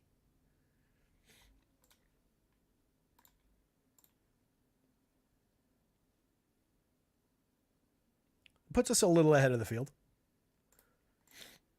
I don't mind that. With his per minute upside, I don't mind that at all. Be a little bit ahead of the field. Probably take him at power forward. It would probably going to be a lot of lineups. Well, not a lot because he's only in 10%, but I don't mind the structure of Jemison center, Jackson Davis power forward on FanDuel. I'm curious about where they land relative to one another on DraftKings. Jalen Duren, pretty solid upside, 1.13, 1.14 across sites per minute for the season. Put up 36 FanDuel points in just 30 minutes the other night. For 7,400, it's reasonable value. 8.7% winner, 4% of the top 150 tonight. Didn't really get exposed to him very much on FanDuel. On DraftKings, he came up 12% of the time in the top 150 against the higher win rate. 6,700 on DK. Yet another piece coming out of Toronto, Detroit. It does land us at about half the field. So we're under on Jalen Duren. The field is ahead of that win rate. If you wanted to take them up to about 20%, I wouldn't have an issue with it. But 12% is where we landed in our top 150. And I think that's probably a little bit more appropriate. And especially just given the spread on DraftKings today as well, as a lot of guys pulling at least a little bit of weight with center positioning. So I think the undercut is probably appropriate, but there's a little bit more room given where he is as a winner on DK. And then on FanDuel, it's less extreme, but probably the same thing. Yep. Less extreme, but essentially the same thing. Just at lower overall numbers. Miles Turner is all right on both. Well, looks pretty good on DraftKings, actually. 29% of the top 150, 17% win rate. 6,200 is an okay price to be paying for Miles Turner. He's got this kind of ceiling. 47.6 in 30 minutes the other night. He's averaged just 27 minutes for the season in 62 games. Got him just at 28 minutes for tonight. So there's a couple few additional minutes potentially. 1.19 per minute for the season. Looking at, come on.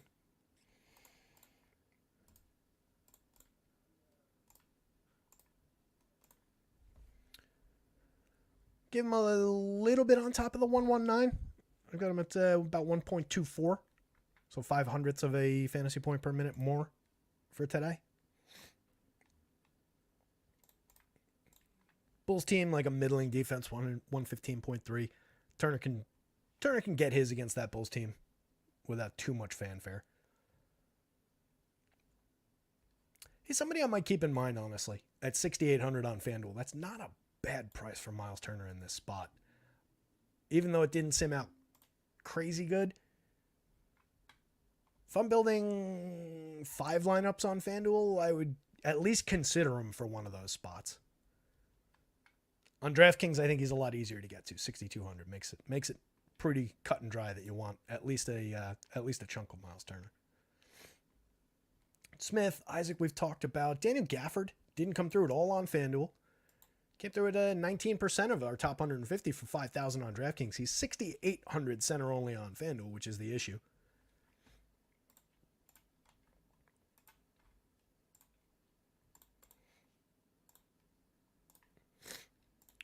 Gafford, we've got a healthy clip above the. Well, no, it's not that high. Got him around where he's been since joining Dallas.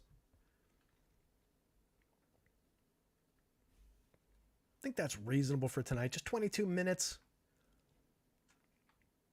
I guess it's just 4.2. That's probably why. The points per dollar is just a little wonky on FanDuel for his uptick in production. On DraftKings, the price hasn't gotten all that accelerated, so we're talking 5.46 points per dollar versus 4.22. That's where our exposure difference came from. Jemison we talked about. Vooch we talked about. Jokic, again, this kind of upside. 90-plus point upside. He is cheaper than Luka if you want to do a head-to-head comparison between the stars today, especially if you're talking DraftKings where you've got the util spot. He's cheaper. He's a little slight bit easier to get to. But based on where just the mechanics of the slate, where our values are, where we want to be getting to guys, it's not coming up as much. He's a player who could absolutely, completely defy the Sims on any given slate, given this kind of upside. He goes out there and does this, none of this matters. Right? None of that's going to matter. You're not going to say, damn, Jokic went off for 95 points, but I'm happy I had Jemison in there, because you're just going to be completely on a different path through the woods than everybody who did have Jokic. The thing is, we can't project it for 90 points. We've got to deal with a mid-50s projection for him, 56 on FanDuel, 57 on DraftKings. 1.72 per minute for the season on DraftKings, 1.71. It's Nikola Jokic. He's fantastic. But they're going up against Miami. Not a crazy good offensive environment there, just a 216-point total. You could argue for a couple more points. You project him at 60. It would be too high for this matchup, but he would come through maybe a little bit stronger. but still wouldn't be a priority. Just part of the mechanics of the slate today. But again, he could absolutely change that on his own. He is a guy who can bend a slate to his will on his own and just completely change what the math of it looks like with this kind of output. So you reserve a few spots, keep them in your pocket, take them in, if you want 5-10% of them, I have no issue with it. I wouldn't say, hey, drop him into a quarter of your lineups given where he lands on the slate. You could do that. You would just have to acknowledge, hey, I'm going way off the beaten path for this. I think Jokic is coming out with another 90-plus point game tonight, and you're just making that decision if you do that. It's not where the math is, but the player could certainly get you there. There's very, very few guys I would say that about. Jarrett Allen looks very good on FanDuel, 20% of the top 150, 17.7%. He's got power forward eligibility for 8,600 over there.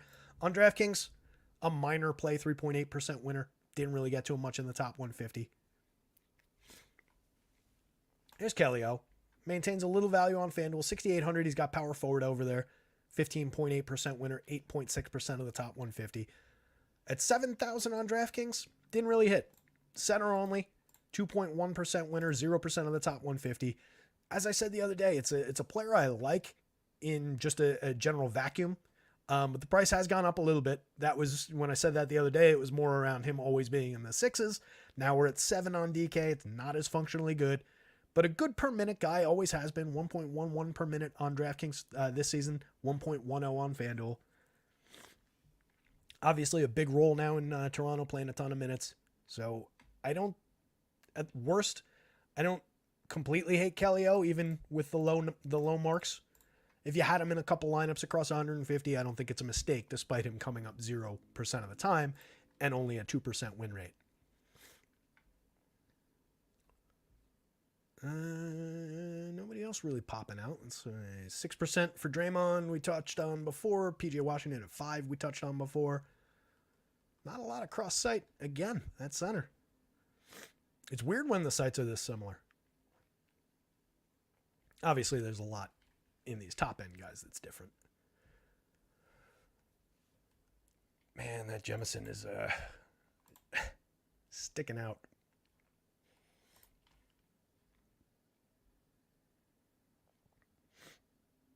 Alan's here. What's up, Alan? Alan's looking for that Poku game. Alan's been chasing Poku a little bit. I gave him like 10 minutes tonight. There he is. 0.04% of the top of the winners on DraftKings didn't get into our top 150. 0.11% of the top 1% lineups. 0.09% on FanDuel didn't get into the top 150. 0.24% of top 1% is his best overall spot. But again, that's just at 10 minutes. He's the dead min on both sites. If you ever got Poku into a starting lineup, if you ever got Poku into an expectation of mid-20s minutes, I do think there's reasonable enough production on some nights. For the season, it's difficult to gauge. We're talking about a guy who's played 6.6 minutes across 12 games this season. Just 0.74 per minute in that tiny sample. Last year, Poku was also in a minor role, 1.0 on the nose. So probably somewhere between those two marks is where the truth lies. But since we have seen the guy get to a point per minute kind of production, yeah, if he landed in any kind of expectation of time, I think you can fire away. Alan says, I just think he's a future good player. When he was drafted, he was 2 years away from being 2 years away.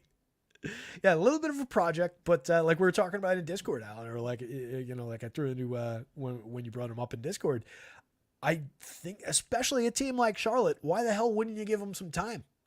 Develop, like he needs to actually play to develop, to get on that track. So maybe one of these days we'll get there, but as things look right now, not really getting there. But I won't begrudge you your one dart across your lineups on poker that you've been playing lately. He looks better than Nick Claxton does. Give you that. 7,600 for Claxton on FanDuel, 6,900 on DraftKings. Didn't hit the board at all.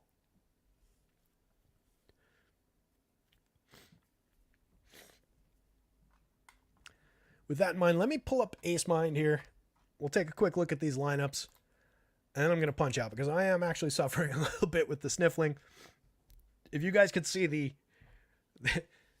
what this has turned into on my desk, it's just like it's like confetti now.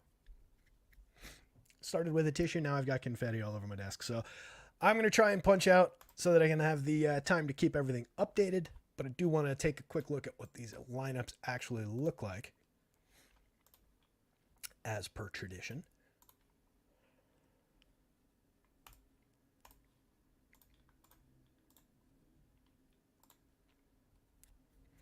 DraftKings with the going back to the $4 100K again. Love that.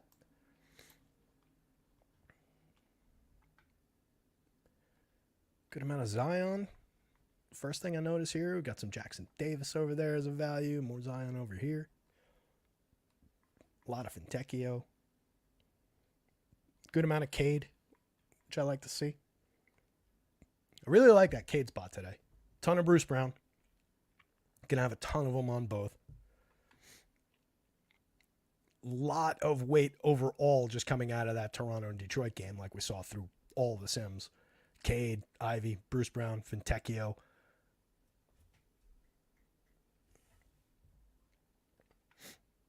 I think it looks, depending on what you do with Bruce Brown positionally, because he does fit into a few spots with that point guard and small forward eligibility.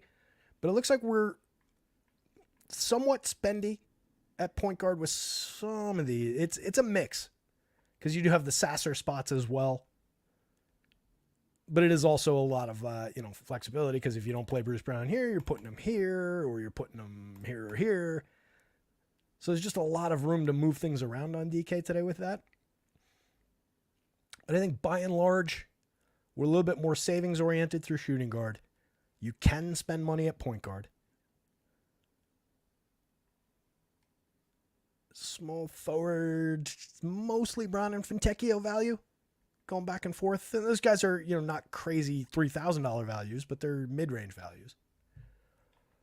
You do get your odd shares of Siakam and Ingram in here, but mostly we're value-oriented at small forward. There's an Agbaji down there. And again, if we lose Gary Trent, obviously these change with, it's just some other Toronto names will be replacing those. Reasonable spend at power forward between Zion and some. A little bit of Isaiah Stewart, some DeRozan in there. But you've also got spots for Fontecchio to create a little value in that one. Good amount of Miles Turner coming through at the center. Only a few Jemison shares in. Well, no, that's a solid value of Jemison. So mostly it looks like Miles Turner or Jemison just straight down the line on DraftKings. There's a Duran. We were below the field in our top 150 on Duran, and above the field on Turner. So it looks like an either or situation at center. And then, let's see, Turner, Jackson Davis, Jemison, Jackson Davis, Gafford. So we do have some double centers, which we wanted to look at.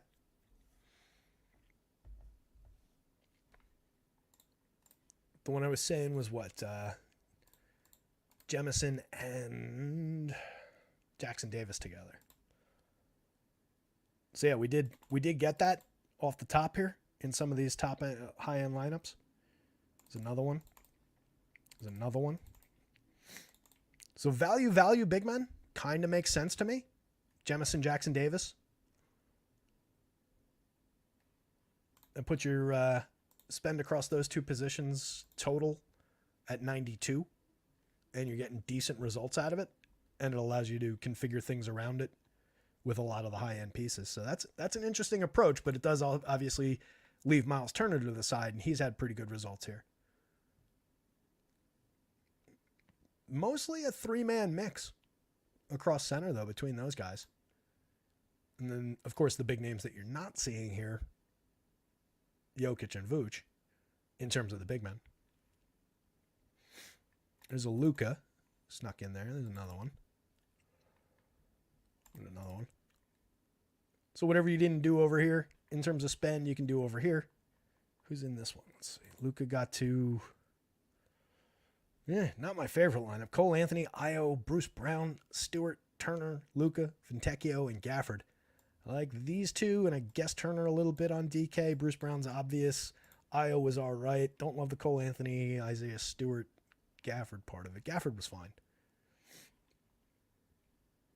Gafford was a 13.6% winner and 19% of the top 150 on DraftKings, so I guess that's all right. Overall, construction-wise, though, it does look a little bit more balanced, at least right now. Given most of these lineups have like Cade, Zion, Turner, Io, Bruce Brown off the top one, Cade, Fontecchio, Chris Paul, Zion. I like that third one, actually. That was nicely balanced, just with my Chris Paul love. Cade, Jaden Ivey, Bruce Brown, Fontecchio, Jackson Davis, Chris Paul, Zion, and Gafford. It's not bad. You could swap in Jemison for Gafford and create a little bit of additional spend if you wanted to get away from, doubling up Cade and Ivy. I would probably move off of Ivy in that spot. But not a bad little lineup. Top overall brings you back. Ooh, monster. 247 against your 4. Big outlier lineup there. That's why it's fun to run and valuable to run multiple sims, because, you take the way I've been doing it a lot is, I'll run this. I'll take out not the full top 150, but like top 20-ish, top 15-ish. Rerun, put those into the sim the next time. So you can take these lineups, rerun a full sim, play these lineups in that sim so that they're represented, see how they do in a different sim. So maybe this one drops to, 0.15% winner and $210, and there's another lineup that replaces it at the very top and has an even better win rate. So it does pay to resim, use lineups, carry lineups over, take new lineups, run optimals. If you're running pure optimals and then you just drop them into the sim without a lot of randomness, then, they'll just naturally sim up to the top because they're optimals. So you do want to have the variance accounted for. But it's a good way to do it. But right now, this one's the clear leader in the clubhouse. So that was, again, Cunningham, Gary Trent, Fontecchio, Zion, Miles Turner, Io, Bruce Brown, and Jackson Davis. I actually like that one a lot, too. That's a good lineup on DraftKings.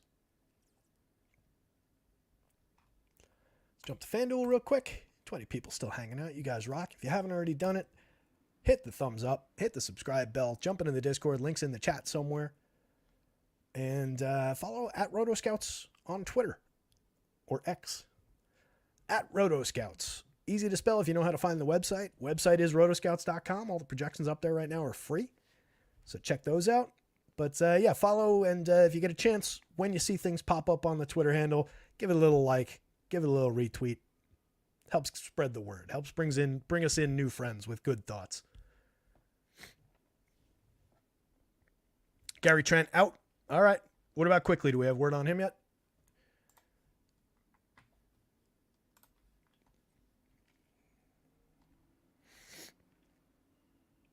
Quickly available. Gary Trent out. All right.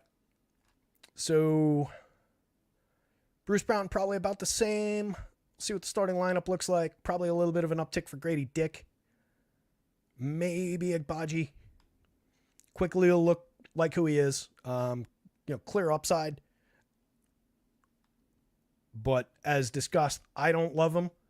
I think other places have him a little bit out over their skis on him in terms of his per minute numbers. The fact that he's got a banged up hip. I don't totally love that. Even if you just think about, like, how does Emmanuel Quickly find his buckets a lot? It's coming horizontal, perpendicular to the basket, or I guess parallel to the basket. If the basket's here, he's coming across the lane this way with his little floaters and everything. There's a lot of lateral movement in his game. A lot of lateral movement in basketball, period, but it doesn't really jibe with a sore hip. I feel like there's good reason to give him a good uptick over the season-long number, which I did.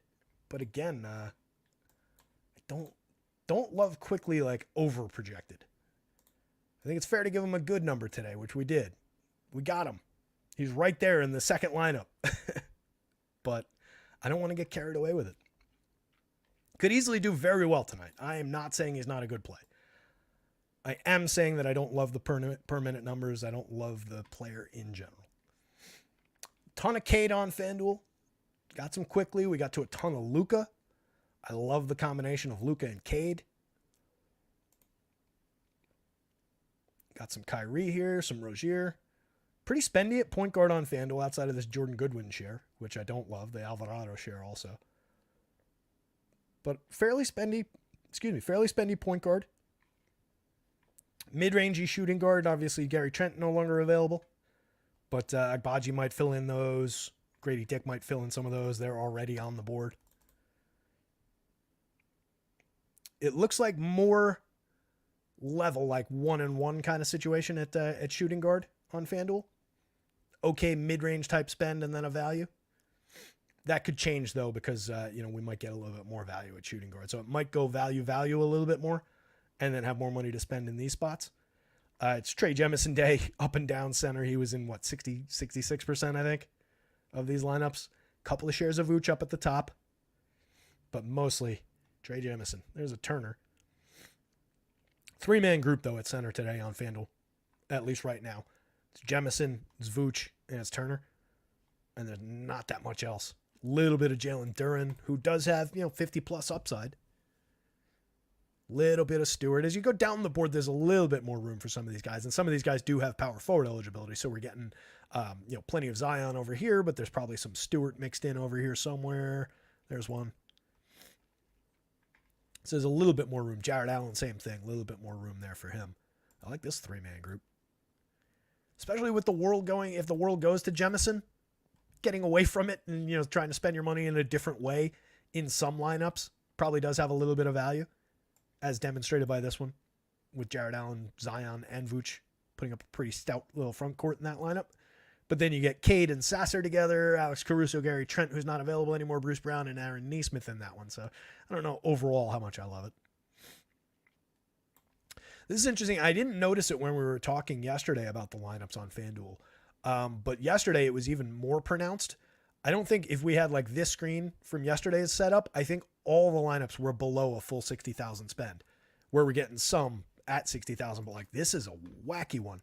Only 59.3 spent in that one. You've got 700 more to improve that lineup. Rozier, Cade, Io, Clay, Bruce Brown, DeRozan, Zion, Wiggins, and Jemison. So out of everybody there, my improvement will probably be Andrew Wiggins. I would look to see if I have $500 or $700 left. Let's improve that Wiggins spot. Otherwise, I kind of like that lineup. But the fact that it only spent 59.3 and did this well is interesting. And the fact that we have a 0.66% winner on FanDuel is also interesting. Bringing you back 307 against your 15. That one was Cade, Goodwin, Io, Okoro. It's a wacky one. I don't think we said Okoro's name at all. DeRozan, Bruce Brown, Siakam, Zion, and Jemison. It's an interesting little lineup. We've got a couple 50% cash probabilities. We're playing a cash game. That's a okay little lineup. And if you're just looking to get yourself in the money, that second one there, Cade, IQ, Clay, Trent not available anymore, Bruce Brown, DeRozan, Wiggins, Zion. Not bad. That 59.3 one really interests me, though. That's the easiest way I can check this.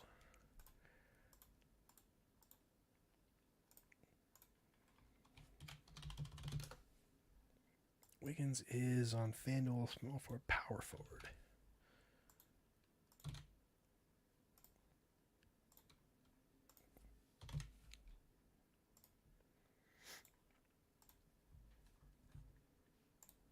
And he's 51. You could spend the same as Wiggins and just, I think Bruce Brown's already in that lineup, actually. If he's not, that's an easy same price pivot. But you can go up to 58 on...